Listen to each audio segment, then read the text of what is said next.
Oi, você sabe qual a importância de um projeto em uma captação destinada à obra? Como elaborar o projeto para captar recursos destinados a obras? Na captação de recursos destinados à obra, o projeto é a peça de planejamento por meio da qual se deve caracterizar, com um nível de precisão adequado, o objeto do instrumento de captação, inclusive quanto aos custos, fases, etapas, métodos e prazos de execução. Sou Márcio Neri e neste vídeo eu quero falar com você sobre a importância de se elaborar um projeto apto à aprovação pelos ministérios em uma captação de recursos via governo federal. No período de 2008 a 2021, até a presente data, os números referentes a captações que não obtiveram êxito são esses. Eu vou falar aqui apenas de prefeitura, no caso, prefeituras e secretarias municipais, comparar também com ONGs, que são as entidades privadas sem fins lucrativos. Então, de 2008 a 2021, foram apresentados em sua totalidade, apenas no portal da plataforma Mais Brasil, através de transferência voluntária, seja de emenda ou extra-emenda, 787.652 pedidos de captação.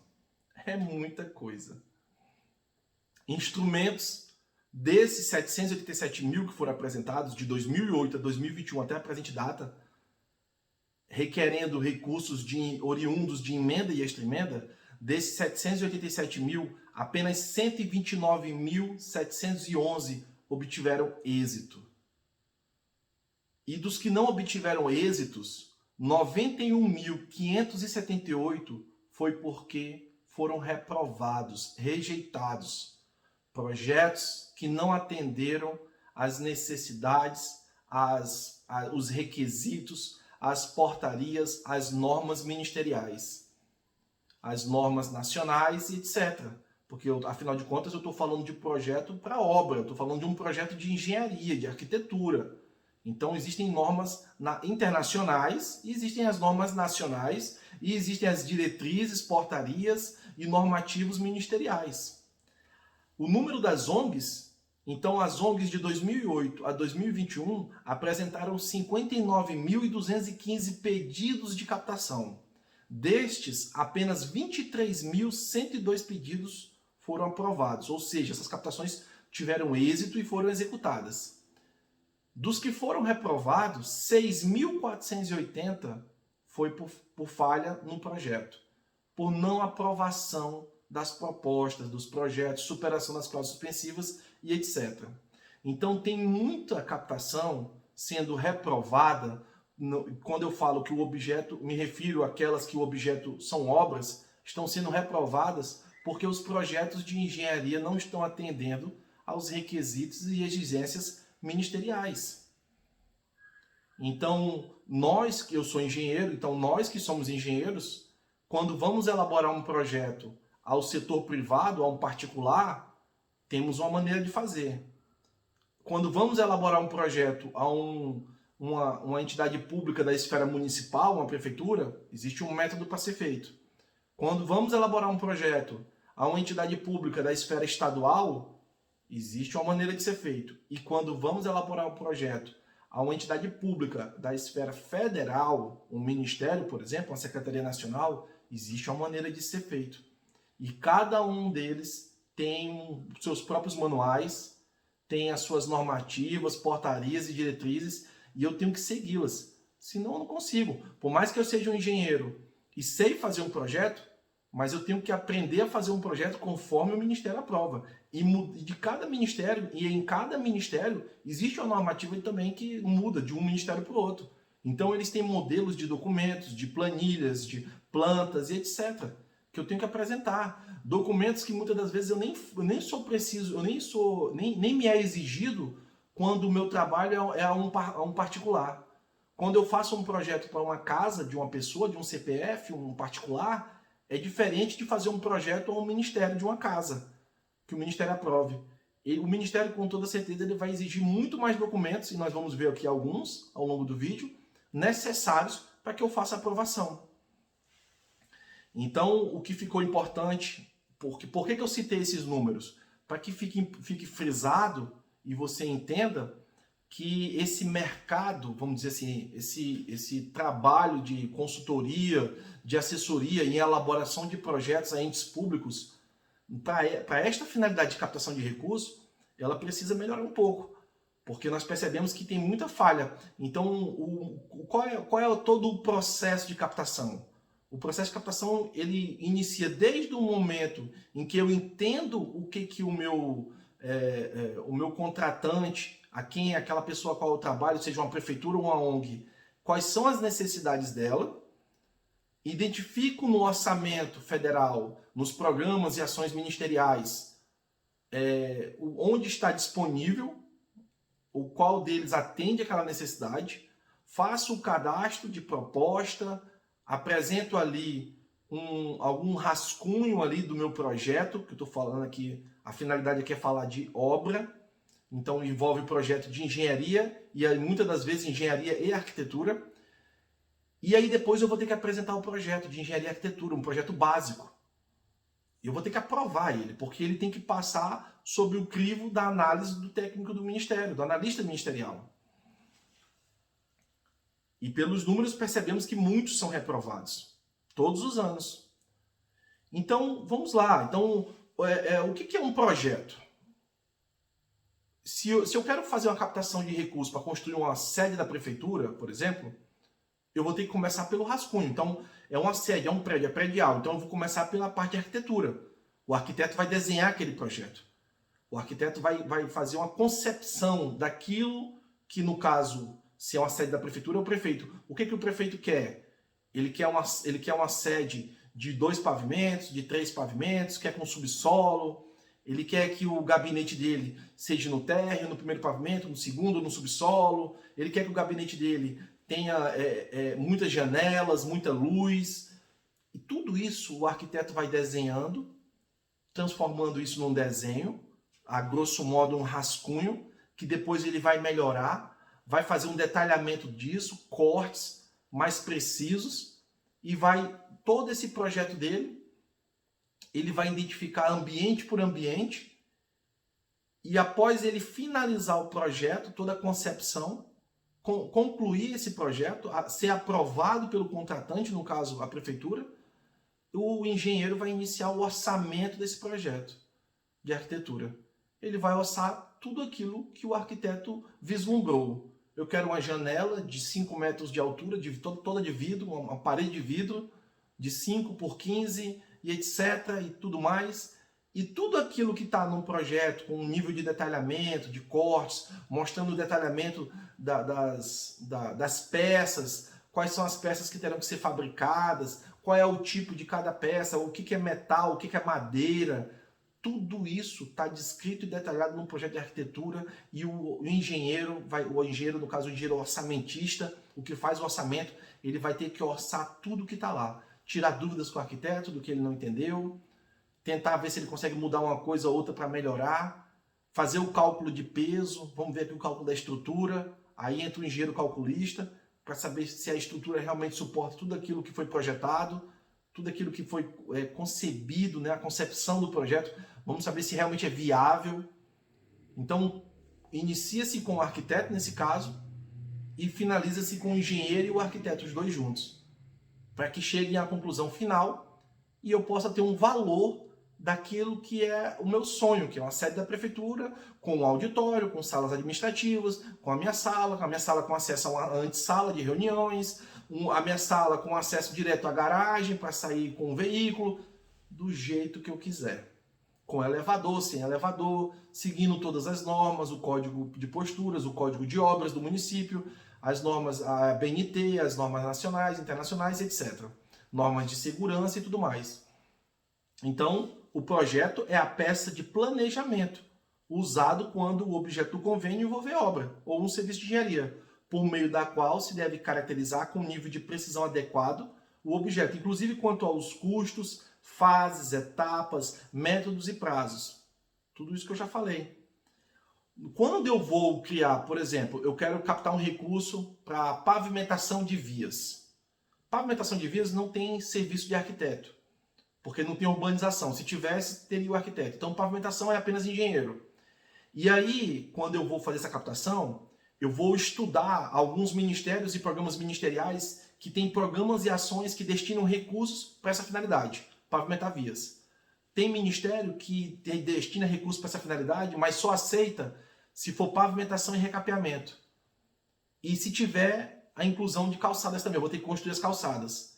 Tem outro ministério que aceita com calçadas também, e eu tenho que fazer também, construir a rede pluvial, fazer a drenagem. Eu tenho que fazer a drenagem. Tem ministério que não exige a drenagem, tem outros que exigem. Então, cada ministério tem a sua regra. E também eu tenho que saber um entendimento nesse caso, por exemplo. O que é pavimentar, o que é recapear e o que é tapar buraco. Pavimentar é quando o pavimento está no barro. Eu não tenho nada, eu não tenho nenhum resquício. Recapear é quando eu tenho um pavimento danificado. E eu tenho que fazer ali uma análise se a base, subbase, se ainda há como fazer um recapeamento em cima daquilo ali. Ou seja, se eu ainda consigo aproveitar alguma coisa, aí eu consigo recapear. E tapar buraco é quando eu encontro um pavimento que tem diversas ranhuras, que tem diversas irregularidades, e eu vou apenas tratar aquela irregularidade, sem fazer nenhum recorte a mais no pavimento, que é o recapeamento. Ele faz um recorte maior do que a própria irregularidade. Só que o governo federal ele não destina recursos para tapar buraco. Ele destina recursos para pavimentar e para recapear. E para fazer adequação de vias também. O que seria adequação de vias? Eu tenho uma via pavimentada, muito bem pavimentada por sinal, mas não tem sarjeta, não tem guia, não tem meio fio, não tem a parte de drenagem. Ou seja, quando chove alaga tudo porque não tem para onde escoar a água. Eu não tenho calçada, eu não tenho iluminação, eu não tenho a sinalização horizontal e vertical, e etc. Então, tudo isso eu posso conseguir do governo federal, mas para isso eu tenho que entender qual programa eu posso me encaixar. Às vezes, uma captação, dependendo do objeto, eu consigo fazer ela em mais de um programa ministerial e até em mais de um ministério. Então, eu consigo fazer em vários ministérios. Por exemplo, o objeto de pavimentação de vias urbanas eu consigo fazer em mais de um ministério, com toda certeza. Agora, o que eu tenho que entender é que quando eu adoto um objeto, e aí nós vamos partir para a legislação de convênios, o objeto, depois de assinado o termo de convênio, ele jamais pode ser alterado. Então, o objeto não se altera. Então, se o meu objeto é pavimentação de vias, o meu orçamento, o meu memorial, a minha especificação, as minhas plantas, tudo, o meu relatório fotográfico, todo o meu projeto vai ter que estar com o mesmo nome. Parece até uma coisa simples, né? Mas na verdade não é. Durante esses meus mais de 20 anos trabalhando com isso, várias vezes documentos que o orçamento estava escrito pavimentação de vias, a planta estava escrito pavimentação de vias urbanas, o memorial estava escrito pavimentação de ruas urbanas. Qual é o objeto? O objeto ele não pode ter nenhum erro. O objeto é letra por letra, tem que estar perfeitamente igual. E ele não pode ser alterado. Então, na hora que eu vou captar um recurso desse, o ente ao qual eu represento, seja público, uma prefeitura, uma secretaria, um consórcio público, uma empresa pública, um governo do estado, uma secretaria estadual, ou um ente privado, uma ONG, ele pede, olha, coloca aí pavimentação da rua Maria de Lourdes. Mas se eu sou um captador de recursos, eu já tenho experiência com isso, e eu entendo como é que funciona todo esse processo de convênios, eu vou orientar o meu ente o seguinte, não seria interessante colocar o nome da rua. Porque se no momento da execução acontecer alguma coisa e não poder pavimentar, e não tiver como pavimentar aquela rua, eu vou perder o recurso, porque eu não consigo alterar o objeto. Eu consigo alterar a justificativa, eu consigo alterar todos os documentos inseridos no convênio, eu consigo alterar o valor, inclusive o valor da contrapartida, o valor do concedente, eu consigo alterar o prazo, a vigência, eu consigo alterar um monte de coisa, mas o objeto não altera. Ah, Márcio, mas o que pode acontecer para um objeto desse não ser mais execuível? Por exemplo, a rua é no centro urbano da cidade. O município pediu a captação para aquela rua e colocou o nome dela no objeto. E demora, existe um prazo para ser captado. Então é um prazo que demora em média de 1 ano a 2 anos. Quando o recurso cai, que eu tenho o cadastro da proposta, a aprovação da proposta, a assinatura do termo de convênio, a apresentação do projeto, a aprovação do projeto, Depois a execução, entra na execução, vou na licitação, aprovação da licitação, aguardo o desembolso, faço o depósito da contrapartida, aí eu posso iniciar a execução da obra. Tenho que respirar, esperar tudo isso acontecer para poder dizer agora vamos iniciar a obra. Na hora de iniciar a obra, o Estado foi lá, por exemplo, o governo do Estado, e estava realizando várias ações no município, porque o Estado, o papel dele também é executar ações em todos os municípios, não só na capital. Ele foi lá e fez a pavimentação daquela rua. Não entrou em contato com a prefeitura, não teve uma conversa dos planejamentos entre as duas esferas e pavimentaram aquela rua que já estava com o recurso destinado. Só que o recurso estava escrito no nome do convênio, o nome da rua, no nome do objeto. Estava escrito. Acabou, perdi o recurso. Vai ser cancelado. Então eu tenho que entender muito também da parte de legislação de convênios para poder ajudar o ente a qual eu represento para que não cometam erros básicos, erros clichês, como esse, por exemplo. E existe também a possibilidade de um parlamentar fazer uma indicação de emenda e muitas das vezes o próprio parlamentar exige que no nome do objeto seja colocada a comunidade, a rua ou a finalidade para a qual ele está destinando aquele recurso, que é uma forma de, como a gente chama, de amarrar o recurso captado, para que ele não tenha outra finalidade. Mas na maioria das vezes isso aí torna-se até prejudicial, porque acaba que você até perde o recurso, porque por alguma infelicidade não pôde ser mais execuível da forma como estava escrito no objeto, e o objeto do convênio não se altera. Então é importantíssimo entender de que fazer o objeto escrever da melhor forma possível para que você não tenha esse prejuízo e que o objeto do convênio ele é o título do projeto. É o meu título do meu livro, vamos dizer assim. Eu vou escrever um livro, ele tem um título. E eu tenho que seguir aquele título em todos os outros documentos, escrito da mesma forma, sem nenhum erro. Outra situação também é eu, por exemplo, captar um recurso para pavimentação de vias. E como eu falei, pavimentação, a via tem que estar no barro. Na hora de levantar as ruas, que o prefeito, ou o secretário, ou o governador, ele queira executar, na hora de levantar as ruas, são ruas que não estão no barro. Ruas que estão em péssimas condições, mas não estão no barro. Elas precisam ser recapeadas, não pavimentadas. Só que no objeto do meu convênio eu coloquei pavimentação. Então, o que seria mais inteligente num caso desse? Discutir bem esse projeto de captação e verificar que se existe pelo menos 1% de chance de ter uma rua, de haver uma rua que precisa ser recapeada, o objeto do convênio seria qual? Pavimentação e recapeamento de vias. Não importa qual é o percentual, mas eu estaria cobrindo ali todas as possibilidades. Continuando, né? Então, o projeto básico ou projeto executivo deverá ser apresentado acompanhado de projeto de estudos, de um ART ou RRT, né? Que são as anotações de responsabilidade técnica. E interessante também que quando eu estou captando um recurso para a obra, no momento da proposta, que eu aprovo a proposta, eu não tenho que apresentar o projeto. Quando eu assino o convênio, a partir do momento que iniciou a vigência, que é com a assinatura do convênio, é aberto um prazo para que eu apresente o projeto e aprove o projeto. E o nome desse prazo se dá cláusula suspensiva. O nome é cláusula suspensiva. Hoje, a cláusula suspensiva, ela tem prazo até 30 de novembro do ano seguinte. Então, por exemplo, nós estamos em 2021. Todas as captações que envolvam obras esse ano têm até 30 de novembro de 2021 para que seja superado a cláusula suspensiva. Superado a cláusula suspensiva. Eu não falei sobre apresentado o projeto ou aprovado o projeto, porque a cláusula suspensiva, dependendo da situação, não é apenas somente o projeto. Envolve também uma certidão de meio ambiental, um estudo de impacto ambiental, dependendo da obra. Envolve também o título, dependendo da obra, por exemplo, construção na sede da prefeitura, vai ser construído algum terreno, eu tenho que demonstrar que aquele terreno ele é de domínio da prefeitura. Então tem que ter uma documentação ali, uma certidão de inteiro teor, tem que ter um título daquele terreno, que demonstre quem é o proprietário. Ou pode até ser de terceiros, mas o terceiro tem que fazer a doação ao ente público. E a doação tem que ter todos os registros conforme a legislação. Então a cláusula suspensiva, hoje a cláusula suspensiva ela tem que ser superada até 30 de novembro do ano seguinte. Mas vamos lá. O recurso é para a construção da sede da prefeitura. E aí eu aprovei agora, em julho, nós estamos no mês de julho, Acabei de aprovar a minha proposta, assinei o meu termo de convênio. É aberto imediatamente o meu prazo, já inicia o meu prazo. Iniciou a vigência, inicia o meu prazo para que eu supere a cláusula suspensiva. E eu falei que era a construção da sede da prefeitura. Então eu tenho até 30 de novembro do ano que vem para superar essa cláusula suspensiva.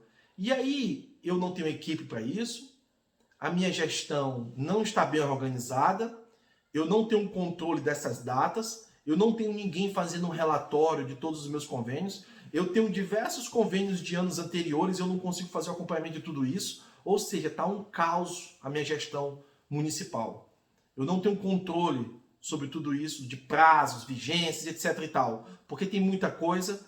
Eu praticamente assumi a gestão nesse ano, em janeiro, eu não formei uma boa equipe ainda, não deu tempo, enfim, esse prazo ele vai cada vez encurtando mais, encurtando, e eu falei 30 de novembro do ano seguinte. Então, 30 de novembro de 2022 é o meu prazo final para superar a cláusula suspensiva.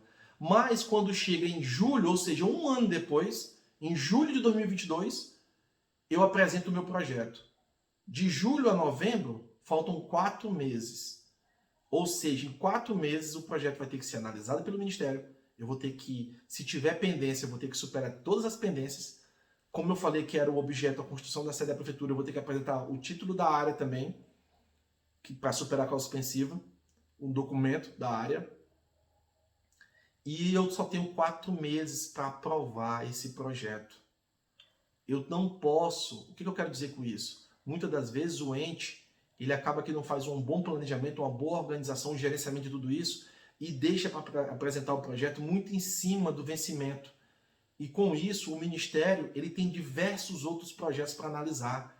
Uma demanda imensa de coisas que ele tem que analisar e aprovar. E acaba que não tem tempo hábil. E aí, meu amigo, é cancelado. Então, aquela sede da prefeitura tão sonhada, que iria fazer uma enorme diferença, é cancelado. Porque não teve tempo hábil de apresentar o projeto, para sanar todas as pendências. Não teve nem, às vezes, não tem nem tempo hábil de apresentar o projeto, porque a prefeitura não conseguiu nem licitar uma empresa para elaborar. Quem é que apresenta um projeto para uma prefeitura? Pode ser o próprio engenheiro da prefeitura, muitas das vezes ele é contratado só para fiscalização, então ele não faz projeto, ou a prefeitura licita uma empresa que vai elaborar esse projeto. E aí, continuando, aí eu tenho que apresentar toda a documentação necessária. E essa documentação necessária, que ela tem que ser necessária para caracterizar o objeto ao qual eu estou me referindo, permitindo assim a comprovação do atendimento. Então, o que acontece? Se eu quero construir uma sede da prefeitura, como eu dei o exemplo, ou pavimentar uma rua, ou construir uma orla, eu tenho que apresentar todos os documentos que demonstram, por exemplo, qual é o custo disso, quanto tempo para ser executado, qual é a funcionalidade disso, se é de interesse público isso aí, se é execuível. E se é execuível, tem como executar? Eu tenho que comprovar isso através do meu projeto, tem que estar tudo lá. Eu tenho que adotar também alternativas tecnológicas, eu tenho que demonstrar também que eu estou, no meu projeto, eu estou adotando algumas situações que eu vou, por exemplo, reduzir alguns números, como por exemplo o consumo de energia. Então eu adoto no meu projeto que eu vou utilizar LED. Eu adoto no meu projeto de arquitetura que vai ter mais luz do sol no ambiente. Então eu não preciso estar com energia, a luz das lâmpadas ligada durante o dia. Eu adoto no meu projeto, por exemplo, que eu vou utilizar do reaproveitamento da água da chuva. Então tem várias coisas também que são interessantes, porque afinal de contas nós estamos usando um recurso público. E eu tenho que usá-lo, dar um destino a ele da melhor forma possível. E eu tenho que dizer também, desde 2016, né? Desde 2016, com a portaria 424, e em 2017, com a instrução normativa número 2, eu tenho que falar da acessibilidade. O meu projeto, eu falei construção da sede da prefeitura. O prédio ele tem que ser acessível. Ou seja, se ele tiver 1, 2 ou 3 pavimentos, o cadeirante, por exemplo, ele tem que acessar todos os pavimentos. A minha rua, se eu vou pavimentar minha rua, se eu vou fazer pavimentação de vias, a via ela tem que demonstrar também acessibilidade, calçadas rebaixadas, sinalização, um bom espaço para trafegar com a cadeira, o cadeirante poder transitar, e etc. Os semáforos com aviso sonoro, tudo que for atender às regras e diretrizes de acessibilidade. O meu projeto, ele também tem que estar compatível com a minha região. Tem muita região, por exemplo, que muita chuva, é muito úmida. Então, para regiões muito úmidas, eu tenho um projeto de engenharia diferente para aquela região. E existem outras regiões no Brasil, que é um país extremamente de extremos, e tem outras regiões no Brasil que é muito seco, é muito sol. Então, eu tenho ali uma outra, por exemplo, a argamassa na construção, ela tem que ter um outro tratamento, de um lugar seco e de um lugar úmido. Tudo isso eu tenho que prever no meu projeto. Atendendo a legislação federal, estadual, municipal, também a legislação nos aspectos que se referem a aspectos urbanísticos, ambientais, preservação do patrimônio histórico, a questão da sustentabilidade ambiental, os impactos ambientais. Por exemplo, um projeto que eu vou construir a orla do meu município. Então, ali com certeza vai ter um impacto ambiental, porque eu vou estar fazendo uma obra que estaria em contato direto com um rio, por exemplo. Então, será que aquilo ali vai mudar a forma do rio, o fluxo do rio? Vai ter alguma alteração? Será que de alguma forma eu vou prejudicar ali a fauna de peixes? Então, tudo isso eu tenho que estudar também, para que não haja nenhum impedimento, para que não tenha nenhum problema. Nada negativo que possa causar o cancelamento ou a reprovação. Todas as peças técnicas do meu projeto, inclusive planilhas, cronogramas, devem ser todas rubricadas. Quem elabora um projeto, ele tem que rubricar todas as folhas. Todas as folhas têm que ser numeradas, têm que estarem identificadas em ordem, com um sumário, se possível, para ficar até do ponto de vista mais organizado, faz a encadernação, encaderna separado as plantas das folhas A4, deixa tudo bem organizado, tudo com um sumário em ordem. Afinal de contas, a apresentação diz tudo, né? Fundamental a apresentação de um projeto. Deixa eu ver o que mais. A legislação, atendendo toda a legislação. O autor do projeto, a autoria. Muitas das vezes, quando vamos elaborar um projeto, acaba que, em alguns casos, nós nem nos preocupamos em elaborar uma RT de autoria. Quando se vai apresentar um projeto na captação de recursos, eu tenho que ter, dependendo do projeto, por exemplo, construção da sede da prefeitura, que foi o exemplo que eu dei, eu tenho que ter ali a RT do engenheiro orçamentista. Se for um prédio de pavimentos, eu vou ter que ter ali um estudo de cálculo, então eu vou ter que ter o calculista, o estrutural, eu vou ter que ter ali também um arquiteto, e digamos que por uma infelicidade do destino, houve um problema e aquele prédio caiu. Quem é que vai ser penalizado? Então aí vai ser feita uma investigação, né? E nessa investigação vão verificar se o erro foi no projeto, se o erro foi na execução, e se foi na execução, tem a RT de execução, e na execução tem uma pessoa que acompanha também a execução, que é o fiscal, então tem a ART de fiscalização. Então são vários responsáveis por várias partes, várias etapas desse projeto, que podem ser responsabilizados do ponto de vista civil. E isso já aconteceu muito. Então é muito importante, na hora de se elaborar um projeto, que você vai colocar o seu nome ali, ter bastante cuidado, porque você está assinando um documento que pode, no futuro, lhe comprometer. Então elaborar um projeto não é brincadeira, é muito sério. Por isso que é importante, na hora de elaborar um projeto, eu estar municiado, eu ter ali reunido todas as informações que possam me embasar para que eu não cometa um erro. Como, por exemplo, se eu vou construir um prédio que tem vários pavimentos, no mínimo eu vou ter que fazer a sondagem da área ali, do solo. Eu tenho que verificar que solo é aquele ali. Eu tenho que verificar se aquele solo tem condições de suportar aquela estrutura a qual eu estou me comprometendo no projeto a construir. Eu tenho que ter um trabalho também de topografia, dependendo do projeto. Eu vou fazer uma pavimentação de vias. Eu tenho que ter um trabalho de topografia, um plano altimétrico, com cortes, as seções e etc. Que tudo aquilo vai me ajudar no momento que eu vou fazer o meu orçamento, meu projeto, na hora que eu vou escrever meu memorial, minhas especificações, porque isso vai me dar embasamento técnico, para que eu não cometa erros. Isso diminui os erros, a margem de erros diminui bastante, quando eu tenho esses projetos complementares, esses serviços que complementam aquele projeto ao qual eu estou escrevendo. Então um projeto ele é composto de algumas peças. Quais seriam? Memorial descritivo, especificações técnicas, cronograma físico-financeiro, um orçamento descritivo, memória de cálculo, composição de custos, memória do cálculo do BDI, né, que é a bonificação de despesas indiretas, a plantas do projeto, mapas ou croquis, fotos do local, o relatório fotográfico, ART, RRT, que são dos responsáveis técnicos, né, engenheiro, arquiteto, e diversas declarações. Dependendo do ministério, são muitas declarações. Então, as declarações elas são modelos padronizados, dependendo da portaria ministerial, da diretriz, da normativa. Então, são diversas. Vamos falar aqui sobre alguma dessas peças. Por exemplo, o memorial descritivo. O que é o memorial descritivo? Muita gente confunde memorial descritivo com especificação técnica. Memorial descritivo indica de maneira sucinta os dados principais da obra, do processo construtivo e da finalidade pretendida. Em resumo, o que é o memorial descritivo?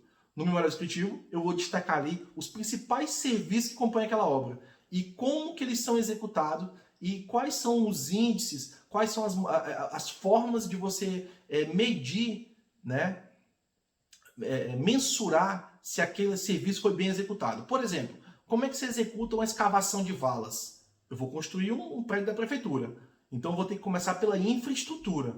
Então eu vou ter que cavar valas, talvez fazer estacas, perfurar e fazer estacas. Então tudo isso, dependendo da minha obra, eu vou elencar no meu memorial descritivo os principais serviços e detalhá-los.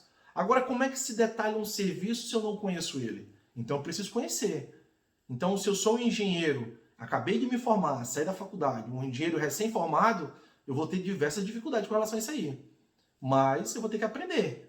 Então eu tenho que aprender. Como é que se faz, como é que se inicia uma obra da infraestrutura? Como é que se inicia a infraestrutura? Eu faço gabarito? É gabarito? É o quê? Como é que eu faço as estacas? Então eu tenho que aprender todos esses serviços para que eu tenha condições de escrevê-los no memorial descritivo. E no memorial descritivo eu vou escrever todos os serviços que estão na planilha? Lógico que não. Eu vou elencar ali os principais, aqueles que realmente são destaques, que eu preciso me preocupar e detalhar eles da melhor forma possível, inclusive mostrando números que eles precisam atender. Por exemplo, na pavimentação de ruas, eu posso fazer diversos tipos de coleta de dados ali do pavimento para que eu possa fazer análise no laboratório e verificar a qualidade do solo, a qualidade do material que foi usado, do betume, da brita, a espessura que ficou o pavimento. Então tudo isso eu vou detalhando no memorial descritivo, que é para que eu possa executar da melhor forma possível. Aliás, quem vai executar? Porque quem elabora o memorial descritivo é o projetista. E quem vai ler ele e talvez executar, e deveria, na verdade, executar conforme ele está escrito, é quem vai executar de fato. Ou seja, se for uma obra pública, é o executor. Uma empresa vai ser executor e vai ter um fiscal. O fiscal vai estar acompanhando a obra conforme o memorial descritivo. E a empresa que está executando vai ter que estar, no mínimo, seguindo o memorial descritivo. Se tiver algum erro no memorial descritivo, ela pode questionar, mas ela tem que, no mínimo, seguir aquilo ali, se é que não há nenhum erro. A próxima peça seria uma especificação técnica. Então, o que seria a especificação técnica? Estabelece as condições gerais de execução do serviço. Nela tem características de dos materiais que devem ser empregados. Então, por exemplo, na especificação técnica eu vou detalhar lá o tubo. É um tubo de PVC, ele é rígido, flexível, ele suporta tal temperatura, ele pode ser, o peso que ele suporta sobre ele é X peso, e etc. Então, o cabo é um cabo flexível, um cabo elétrico de tantos milímetros, suporta tal temperatura. No conduíte, no eletroduto de 3/4, pode ser usado no máximo X cabos desse, por conta do aquecimento. Ele não suporta tal envergadura dobrada, eu não posso dobrar ele. Entendeu? Então, tudo isso eu vou descrevendo também na minha especificação técnica. Agora, a especificação técnica de uma obra está especificando todos os materiais? Lógico que não. Ela está especificando os principais materiais, os materiais mais importantes daquela obra. E nela também, assim como no memorial, ela vai dando referências de normas, de ABNTs, informando, tal norma fala sobre isso, tal norma fala sobre aquilo, porque já que a norma está falando, eu também não preciso estar repetindo toda a norma no memorial descritivo e na especificação técnica. A próxima peça seria o cronograma físico-financeiro. O que seria o cronograma físico e financeiro? É em quanto tempo eu vou executar essa obra. Então, como eu estava falando do exemplo da construção da sede da prefeitura, em quanto tempo eu vou executar uma obra dessa? Não sei. Qual é o tamanho dessa sede? Ela pode ser executada em um mês, como ela pode ser executada em 1 ano, 2 anos. Então, o meu cronograma físico ele tem que acompanhar o financeiro. Eu vou ter um desembolso ou vários desembolsos ao longo dessa execução e o físico tem que estar sempre andando junto com o financeiro. E esse cronograma é uma das principais itens no momento da medição e do acompanhamento da evolução da obra. Vamos ver se a obra está evoluindo conforme o projetista colocou. Porque cada item daquele, cada serviço que está na planilha, cada etapa e cada meta dessa planilha orçamentária, ela tem um tempo a ser seguido, um prazo. E ela representa um valor. E aí eu vou verificando. Eu começo por qual? Pela infraestrutura. Qual é o último serviço? Os serviços finais, por exemplo. Então, lá nos serviços finais, o que tem lá? Limpeza da obra, por exemplo. O último serviço seria a limpeza da obra. Terminou tudo, vamos limpar a obra. E por aí vai. E eu vou acompanhando o cronograma físico e financeiro. O cronograma pode mudar? Claro que pode.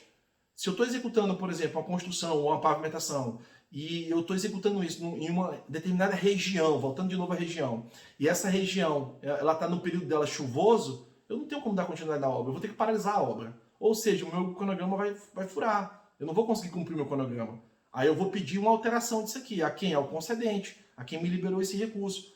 Ao Ministério, ou se for um contrato de repasse, a Caixa Econômica.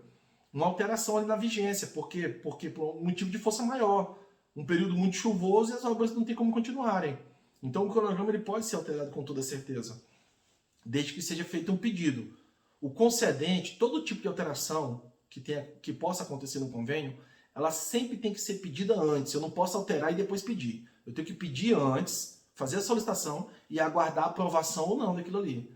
Porque o concedente é que vai dizer, ou no contrato de repasse, o intermediário, que é a Caixa Econômica. Ele que vai dizer se vai liberar ou não, aprovar ou não a alteração. E aí chega no momento do orçamento. E o orçamento eu posso fazer ele com uma planilha sintética, uma planilha analítica. No orçamento eu tenho que seguir composições, base de dados. Então são valores. Hoje a composição conhecida por todos que trabalham com projetos em engenharia e arquitetura é o SINAP, a mais famosa de todas. Uma composição bem antiga também, que tem bastante força nesse mundo de composições, é a TCPO. E temos também a do DENIT, que é a Ciclo. Então, hoje, se estamos falando de uma obra voltada à construção civil, com toda certeza uma obra de construção como a sede da prefeitura, a planilha modelo padrão a ser seguida seria a do SINAP, a tabela de composições do SINAP. Então, o que é o SINAP? O SINAP é uma tabela de composições feita por engenheiros, onde lá se encontram diversas composições. O que são composições? Digamos que na sua casa você tem uma parede aí. Essa parede é feita de quê? Tijolo ou bloco de concreto? E se é tijolo, o tijolo é maciço, 6 furos ou 8 furos? Então, dependendo de como é feita a sua parede, ela tem uma composição que ela é... Qual é a composição dela? Digamos que seja tijolo de 8 furos. Então, 1 metro quadrado de uma parede de tijolo de 8 furos são X número de quantidade de tijolos. É X quantidade de areia, porque eu tenho que fazer argamassa. Areia, cimento e argamassa. Às vezes também a argamassa mistura junto. E aí eu tenho que fazer um reboco, um emboço. Depois eu faço uma pintura, um emmassamento, pintura. Então, tudo isso entra na minha composição do meu serviço. Qual? Alvenaria. A alvenaria de embasamento. Então, na alvenaria, dependendo de qual seja a alvenaria, é o meu serviço, a alvenaria. E dentro desse serviço, eu tenho todos esses insumos. O que monta uma composição de um serviço? Ela é montada pelo quê? Por mão de obra, material e equipamento. E aí eu tenho que entender de composição. E será que eu aprendo isso na faculdade? Não aprende. Eu não aprendi na minha faculdade de engenharia. Na verdade, eu já trabalhava com engenharia há muito tempo antes. E você, quando sai da faculdade, você vai aprender depois disso aí. Fazendo um curso ou um treinamento com alguém. Ou ir na luta, tentando aprender lendo livros. A composição ela é fundamental para quem faz orçamento. Então, se você é engenheiro ou arquiteto e quer trabalhar com orçamento, você tem que entender de composição. Porque como é que eu vou fazer, por exemplo, vamos dar um exemplo na composição na hora de fazer um orçamento. Né? No SINAP eu tenho tudo, como eu falei, é uma planilha, aliás, quase tudo. O SINAP é uma planilha bem completa, ela é gigantesca, tem diversos serviços lá, mas pode acreditar. Em algum momento da sua vida de engenheiro ou arquiteto, vai aparecer para você um serviço que ele não está no SINAP, que ele não está na TCPO e que ele não está no Ciclo. E agora, o que eu faço? Nesse momento eu tenho que entender de composição. Eu tenho que saber como se monta a composição. E como eu falei, a composição é montada por mão de obra, material e equipamento. Então vamos dar um exemplo aqui. Digamos que não tenha no Sinap a composição de fio 2,5 mm na parte de instalações elétricas. Como é que se faz uma composição dessa de fio de 2,5 mm? É 1 metro no caso, né? A composição é por metro, então seria 1 metro. O fio é o primeiro, né?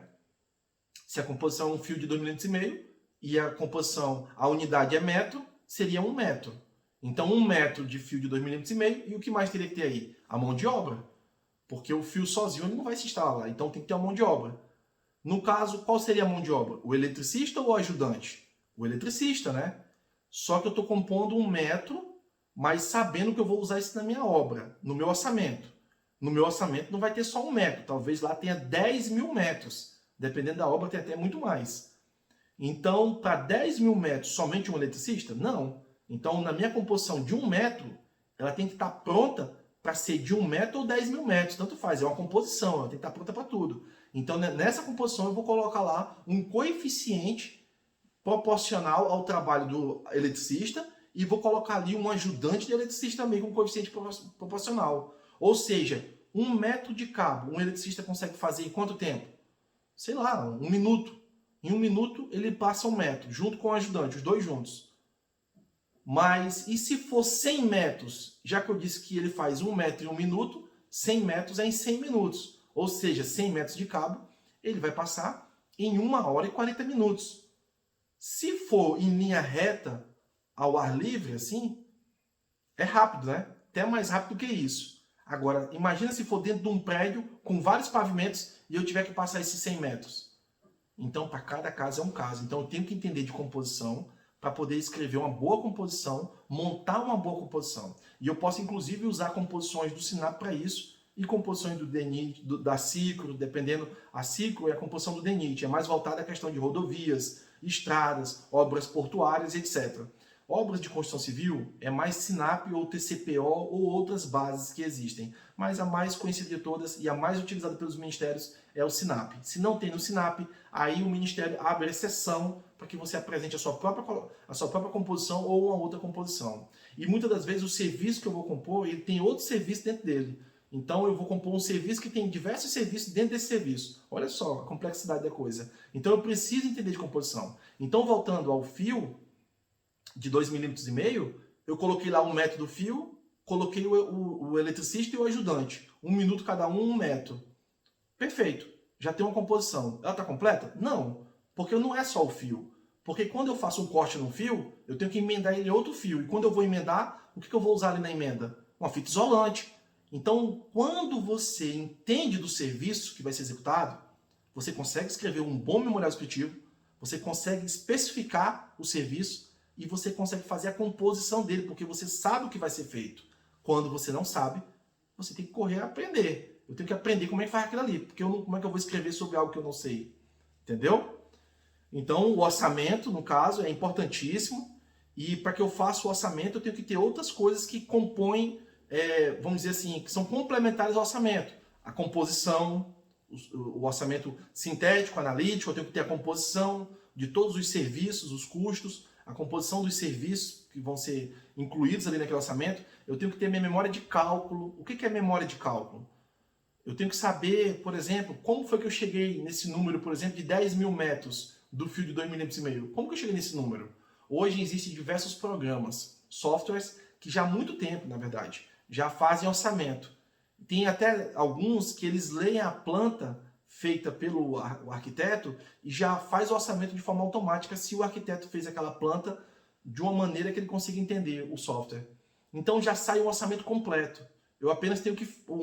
ainda precisa da ferramenta humana, porque eu tenho que ir lá verificar se realmente está correto. Só que como é que eu vou verificar se está certo se eu não sei fazer? Eu me acostumei com o software fazendo para mim.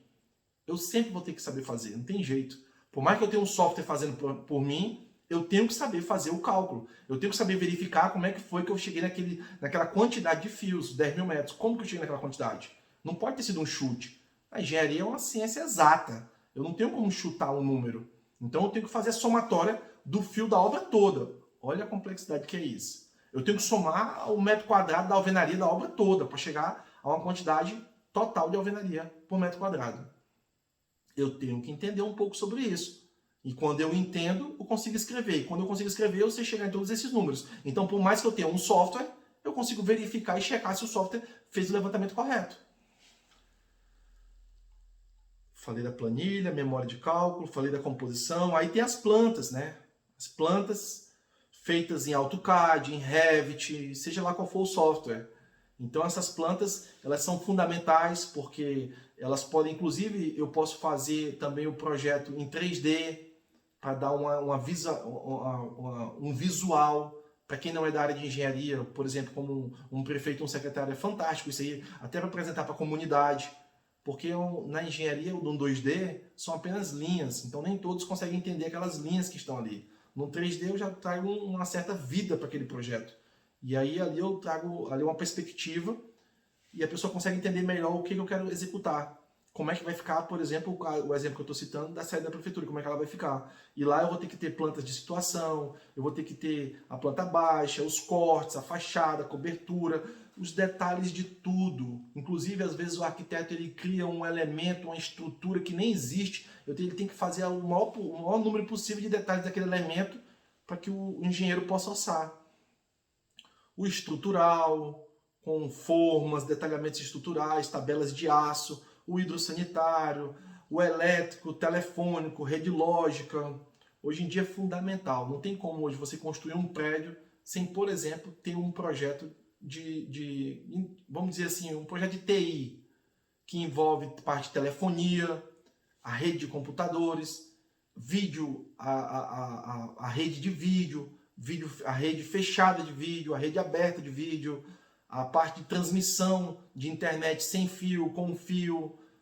Tudo isso, hoje em dia, um projeto que eu poderia dar o nome de projeto de TI, é fundamental, que todos os prédios já tenham ele. Porque senão tu já imagina, tu executa um prédio, e aí eu não penso na rede de TI. E aí eu entro para dentro desse prédio e eu vou precisar usar computadores lá. Como é que eu vou ligar esses computadores? Talvez a solução sem fio, né? Só que dependendo da finalidade a qual eu vou usar esse computador, infelizmente hoje a solução sem fio ainda não está tão rápida para isso. Então, por exemplo, se eu vou trabalhar com projetos 3D, se eu vou trabalhar com edição de imagens, eu não consigo fazer isso numa rede sem fio. Tem que ser uma rede cabeada. Hoje em dia ainda é assim. Então vão ter as plantas de arquitetura que vão estar especificando o piso, a parede. Na planta de arquitetura está dizendo qual é a cor da tinta, qual é o tipo de tinta, qual é o piso, aquele piso é o que? É mármore, é granito, é porcelanato, qual porcelanato? Tudo nos mínimos detalhes as plantas. Sempre a conversa do arquiteto com o engenheiro. Vou ter que ter o meu mapa, o croquis, mostrando a locação, a localização. Se eu vou construir a sede da prefeitura, essa sede fica em uma rua, que fica em um bairro, que fica em uma região. Então eu tenho que demonstrar na planta da cidade onde fica esse local. Quais são as coordenadas geográficas desse local? Qual é a latitude e longitude? Qual é a rua que passa na frente? Se tem rua que passa do lado, na lateral ou atrás? Quais são os pontos importantes ali próximos? Um fórum, uma escola, um posto de saúde? Tudo isso tem que estar no meu projeto. E eu tenho que ter as fotos do local. Então, se eu estou dizendo que o local é um local plano, eu tenho que demonstrar isso através de fotos. O maior número possível de fotos. Fotos não é foto do chão, da terra, é foto do horizonte, mostrando até a vizinhança, os locais vizinhos, para poder fazer uma identificação melhor. Então, o projeto ele tem que ter várias fotos de vários ângulos e vários pontos do terreno. O terreno que está documentado, e no documento dele eu tenho os limites dele. Então, esses limites também têm que estar apresentados nas minhas plantas de localização e situação, mostrando os limites, mostrando a locação do prédio com relação ao terreno que eu tenho disponível. Porque às vezes o terreno é muito maior do que o prédio que eu vou construir. Então esse prédio vai ficar onde? No centro, na esquerda, na direita? Então tudo isso no meu projeto. Eu tenho que ter minhas ARTs que demonstram quem são os projetistas, quem é o orçamentista. E eu tenho que ter também, eu tenho que identificar se eles são contratados, uma empresa que foi contratada, se faz parte do quadro técnico da prefeitura. Eu tenho que expressar isso através de uma declaração, assinada por exemplo, no caso aqui, pelo prefeito e pelo engenheiro da prefeitura. Existem outros documentos que eu posso anexar junto com isso aqui também. Existem documentos que podem dar um embasamento maior ao meu projeto. Às vezes são até exigidos pelos próprios ministérios, como, por exemplo, a descrição da situação atual do local de intervenção. Digamos que eu vou construir a sede da prefeitura, que é o exemplo que eu estou usando. O ministério, o que ele vai me pedir de praxe? Ele quer saber o seguinte: nesse lugar que vai ser construído, tem rede de energia? Tem rede de água pluvial? Tem rede de água, de abastecimento de água? Tem rede de esgoto?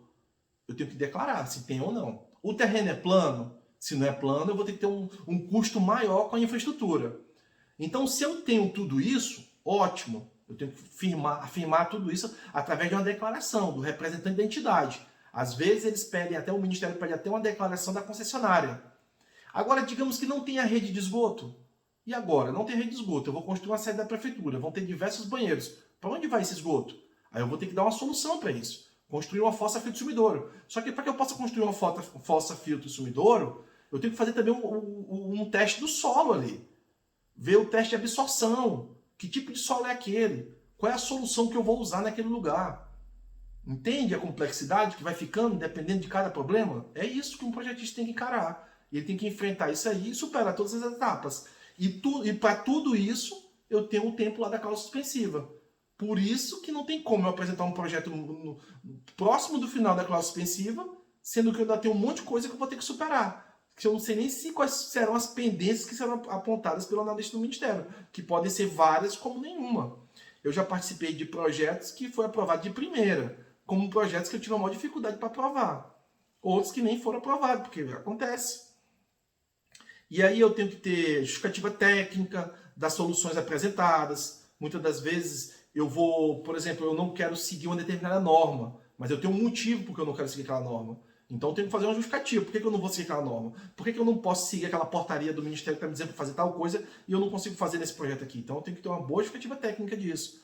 Fazer teste de absorção, fazer a sondagem do terreno, fazer o levantamento topográfico. É importante ter um topógrafo.